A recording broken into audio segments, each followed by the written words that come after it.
Do you know the brand Moto Morini? Well, I have to admit, until very recently, I didn't. And that all changes right here. BYD with adjustable preload. See if he's coming back.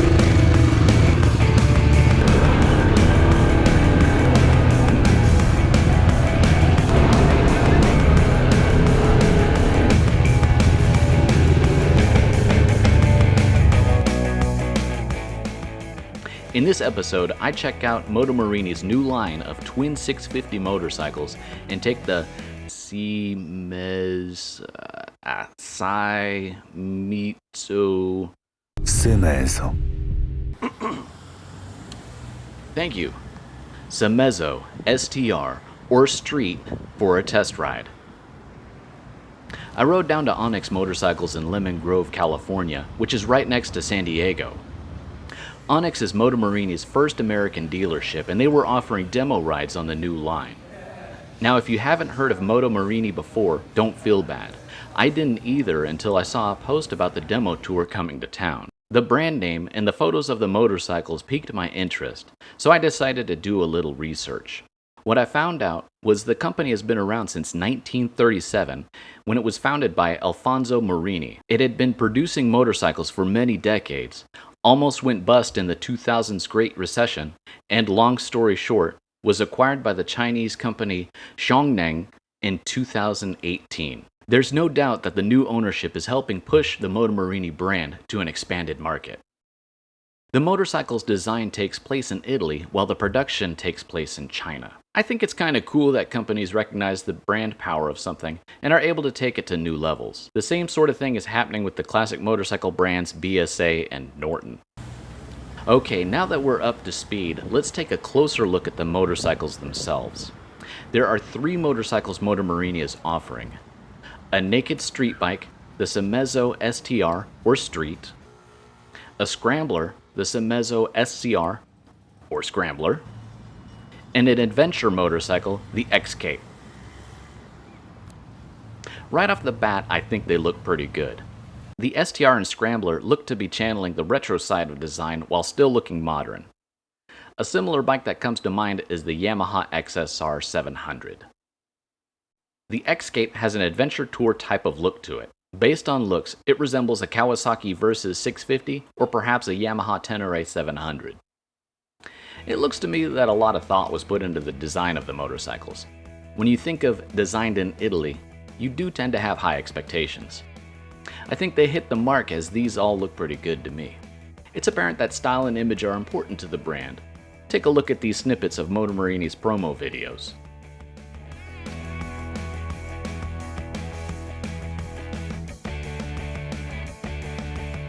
Okay, let's get back to Lemon Grove. The demo was led by John Griffin, Moto Morini's national sales manager.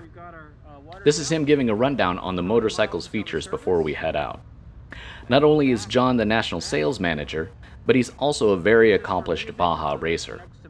So you could say that he probably knows his stuff when it comes to motorcycles. Hop on. For the demo ride, I took the Street. See if he's coming back or he's going to end up bounce play, adjustable windscreen.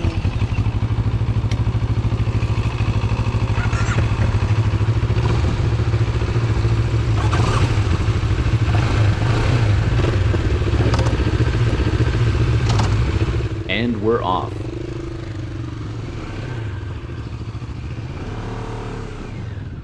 The demo ride consisted of typical neighborhood and city roads you find in Southern California, along with a short jaunt on one of the local freeways.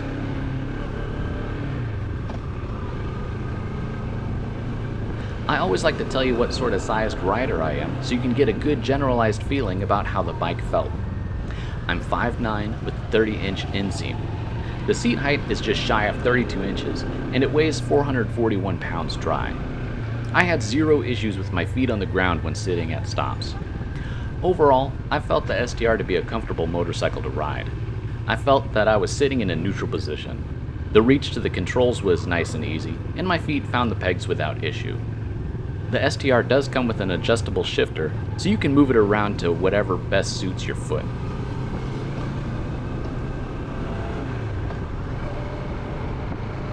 The parallel twin felt peppy and had plenty of power. Its power band made managing the city and neighborhood streets easy. It also had no trouble getting up to speed when we hit the freeway.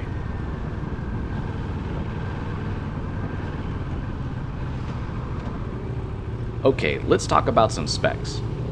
The power plant is a 649cc parallel twin with Bosch EFI. Its peak horsepower is 61 ponies at 8,250 RPM, and its peak torque is just shy of 40 foot-pounds at 7,000 RPM.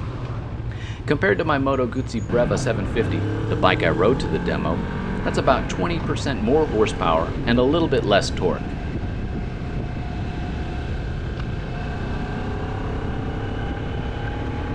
Engine power felt pretty good to me. It's not scary power, but it's definitely no slouch. When we jumped on the freeway for a short time, I had no problem getting up to speed quickly. It's a naked bike, so there's no wind protection, but that aside, this bike will do just fine for short hops on the freeway.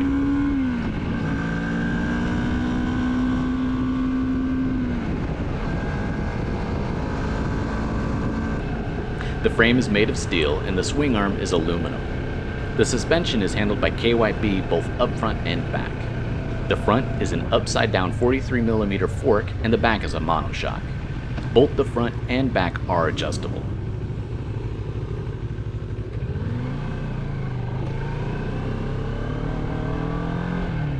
Stopping is taken care of by Brembo units up front and back. You've got twin 298mm discs up front and they felt good. Plenty of bite, good feel, and feedback. They definitely were up to the task. Obviously, you'd expect that with any bike that had Brembo brakes, and this would be no different. Brake lines are steel braided, so that helps give a nice solid feel, and they usually last longer than just the rubber lines, so it's nice that they put those on there. The bike has ABS. I'm not sure, but I think all new motorcycles are required by law to have that in the USA. Somebody let me know in the comments if that's true. Anyway, the STR has ABS controlled by a Bosch system.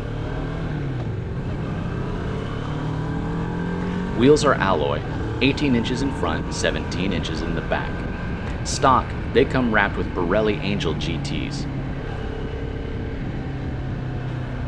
The motorcycle also has TPMS, or tire pressure monitoring system sensors, in the wheels, so you can check your tire pressure by looking at the display. I think that's pretty neat. Having the correct tire pressure is so very important to your motorcycle's handling.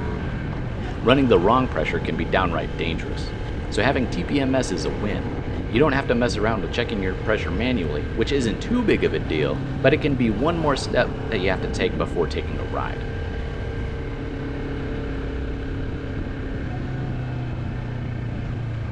The transmission has 6 speeds. I know I'd enjoy having that 6th gear.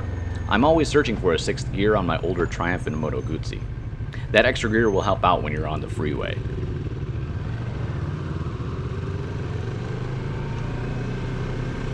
The instrumentation is covered by a 5-inch color TFT screen. I found it to work pretty well. When looking at my footage, I noticed sometimes there was sun glare that made it hard to read in the video. But honestly, I don't remember it being that hard to read when I was on the motorcycle. I think the angle of my GoPro camera must have been some sort of factor in that. I had 0 issues with the sun glare during the ride.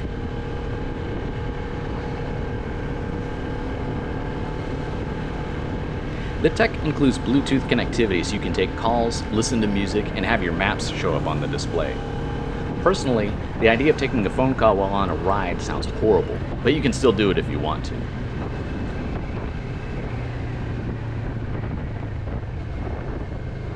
The specs on the Scrambler are nearly the same. The Scrambler does come with spoke wheels, but other than that and some other styling differences, it's quite similar. The Escape has the same engine, but other features it has gear it more towards the adventure bike category.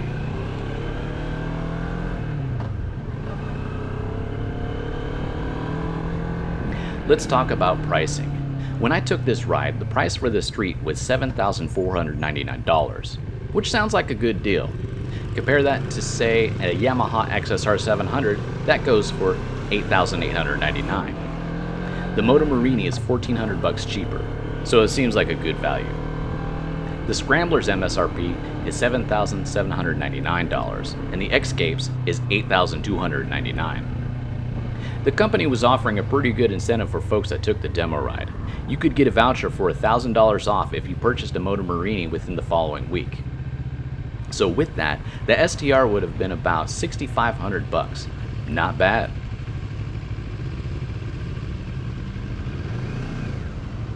So all of these motorcycles are very affordable machines. What makes it even more true is that they've got quality components. Bosch electronics, Brembo brakes, KYB suspension. Moto Morini didn't skimp there. And that's kind of impressive to be able to get a bike at these price points but still have that level of specs.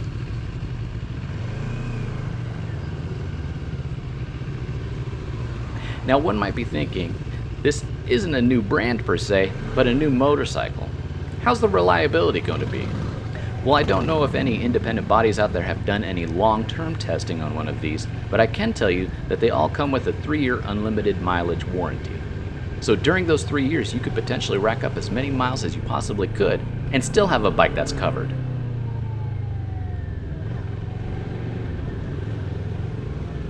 The motorcycles are manufactured in China, so you might wonder what happens when you need parts. Do you have to wait for those parts to be shipped from overseas? John said that they had thought of that, and the answer is no. He went on to explain that the spare parts warehouse is located in Irvine, California. So if you ever need a part, it's going to come from Southern California. That's a reassuring thought.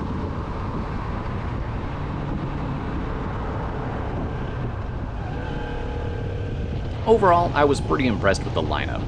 Style-wise, I think they nailed it with the STR and the Scrambler. And as far as adventure motorcycles go, the Escape looks like it covers all the adventure-flavored bases. Thanks to Moto Morini and Onyx Motorcycles for the opportunity to ride the STR. I'd like to encourage anybody interested to go find your nearest Moto Morini dealer and check them out for yourself. They have 32 dealers across the United States and are growing.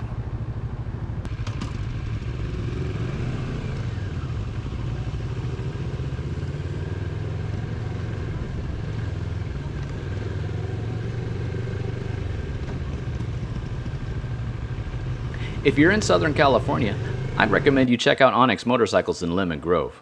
Not only do they have the new Motor Morini line, but they have tons of other motorcycles available. I could spend hours in here looking at all the eye candy. I'll put links in the description below for both Moto Morini and Onyx motorcycles. So what do you all think of Moto Morini and their new line? Let me know in the comments below. I'd be interested to hear your opinions. Thanks for watching. If you liked the video and would like to support me so I can put out more content, please hit the like button and subscribe to the channel. Thanks again.